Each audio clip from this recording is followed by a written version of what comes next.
Hey, what's up, everybody? It is me, the home cook hero, back with a new easy recipe for y'all.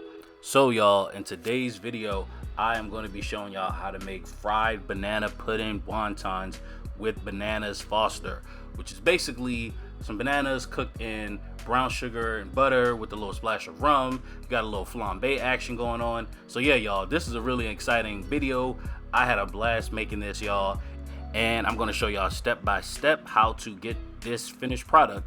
So if you're interested, stick around, y'all. Let's get into the video. Alright, y'all, so here are all of the ingredients. Definitely check the description box for all of the information. So now I'm just starting with the filling. I just peeled one banana and then I just chopped it up as fine as I could get it. This is how I did it.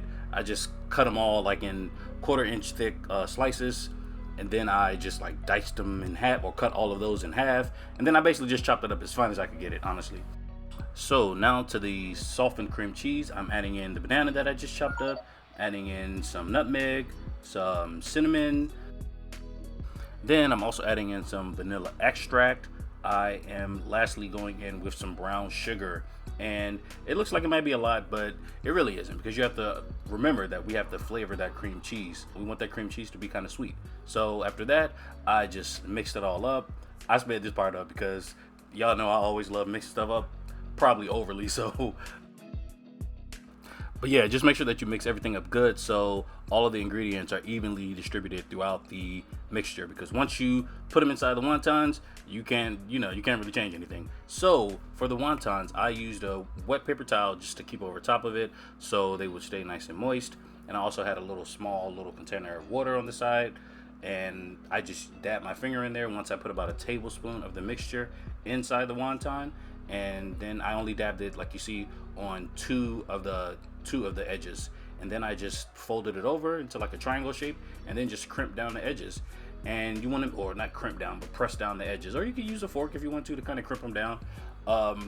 But yeah, make sure that you only use like a tablespoon. Don't go overboard with this, because the filling will start to seep out, and you don't really want to make a mess, because then the oil is going to be all messy, and you don't really want all of that. So yeah, y'all, I just did that with all the rest of the filling.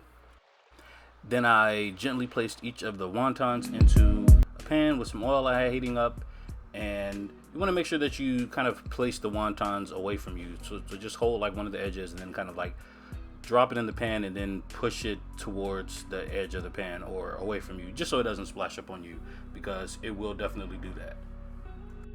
And I also split the wontons up into 2 batches, just so I could better control the cooking of them, and so I wouldn't really overcrowd the pan and just create unnecessary issues.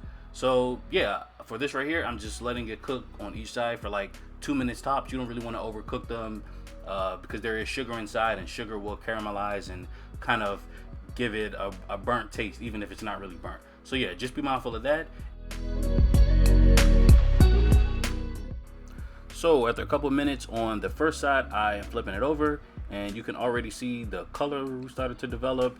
And like I said, you don't want to cook it too long, because it will start to burn. So after another 2 minutes on that side, I started taking them out of the pan, and I just placed them on a baking sheet with a rack on the top, just to have air circulating on the bottom, and so they can stay nice and crispy. Because y'all, we want these wontons, or these fried banana pudding wontons, to hold up to this sauce that we're about to make. So we need them to stay nice and crispy. All right, I promise y'all, this is what you want to do.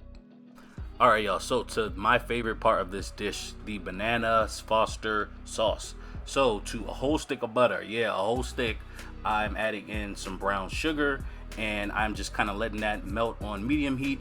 The heat for this never should really get too high, just keep that in mind. But I'm letting it melt gently on about medium heat, just until everything starts to incorporate. Well, not everything, but the brown sugar and the butter start to incorporate, and just until I get like those little clumps out of it. So yeah, after that, I added in some nutmeg. I added in a whole lot of cinnamon and a whole lot of vanilla extract right there. Check the description box though, because I'll definitely have all of the measurements. And then I started stirring all of that stuff together, just to make it, just to combine everything. And after that, I'm adding in the bananas. So I used 2 bananas that I basically just obviously peeled and then cut in half, and cut in half lengthwise. Hold on, cut in half lengthwise and then widthwise. Y'all know what I'm saying, because y'all can see what it looks like now. But yeah, so just cut up 2 bananas like that and then place them in the pan. I placed them cut side into the sauce first. It doesn't really matter, I don't think, but that's what I did. Then I just kind of let it all cook for about 1 minute to 2 minutes on that side, and then I flipped it over, as you see. And yeah, I just had to use tongs because it was getting too messy. But I didn't scrape the pan with those metal tongs, so don't worry. And yeah, so now onto just the part that everybody is going to be talking about.